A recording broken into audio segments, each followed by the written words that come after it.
Let the poor breathe.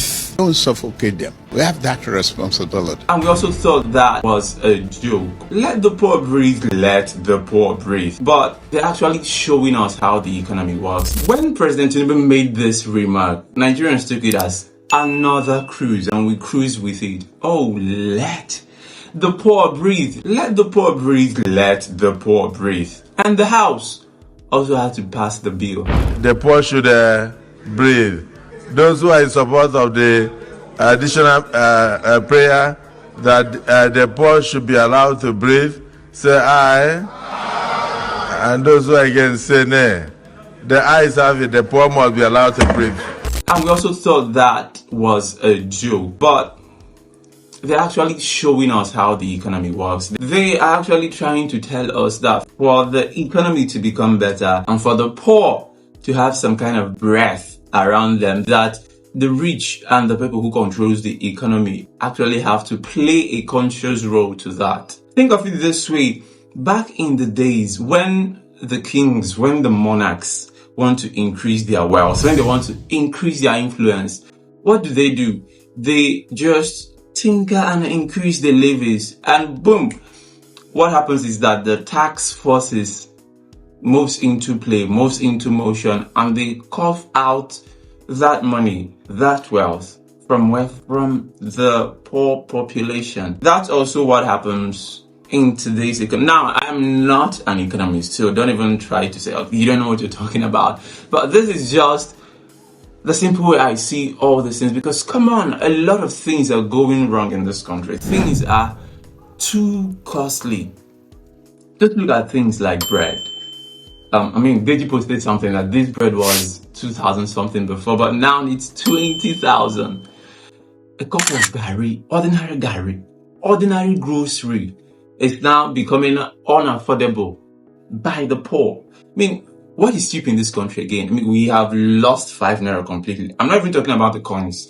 We have lost 5 naira. We have lost 10 naira. Oh, rest in peace. We have lost 20 naira. We have lost, I think we have lost 15 naira too. So when these people are saying let the poor breathe, they're actually trying to tell us how the economy works.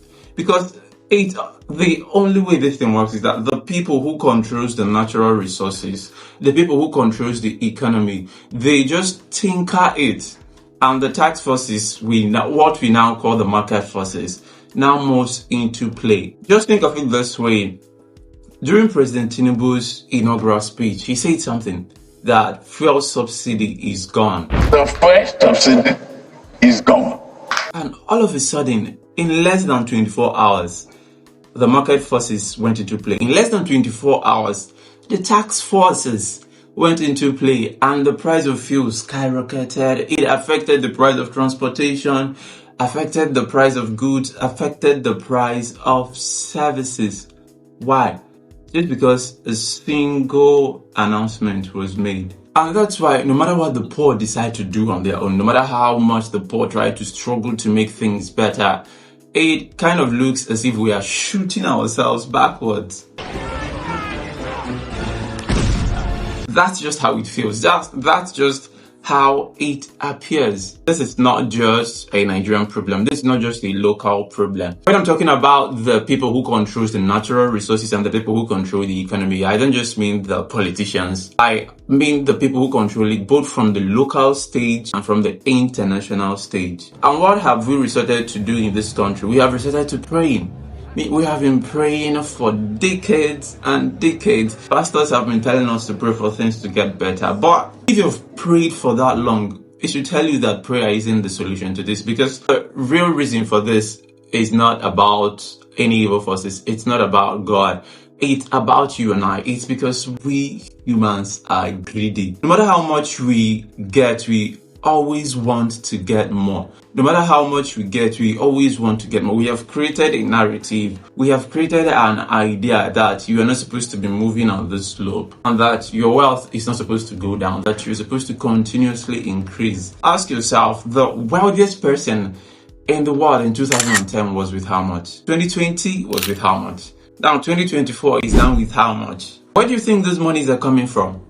Now, don't call me a conspiracy theorist, just do the math yourself. When these things are being tinkered.